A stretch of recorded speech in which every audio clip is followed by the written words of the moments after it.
જાલોદ હિન્દુ સમાજ દ્વારા પવિત્ર શ્રાવણ માસ દરમિયાન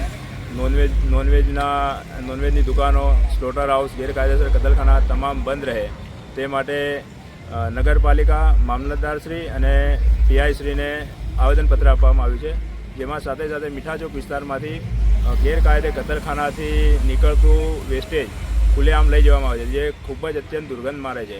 તો આવા ગેરકાયદેસર કતલખાના બંધ થાય અને આવું રેખડા અહીંથી નીકળતા બંધ થાય. સાથે સાથે રામસાગર તળાવ પર જ્યાં હિન્દુ સમાજ માછલીઓને પુણ્ય કમાવા માટે ચણ નાખતો છે, ત્યાં અમુક અસામાજિક તત્વો આવીને માછીમારી કરે છે, તો તેનાથી ઘર્ષણ ઊભું થવાની શક્યતા રહે છે. તો એ પણ તાત્કાલિક બંધ કરાવવું. જય શ્રી રામ. આપનું નામ? મનીષ પંચાલ.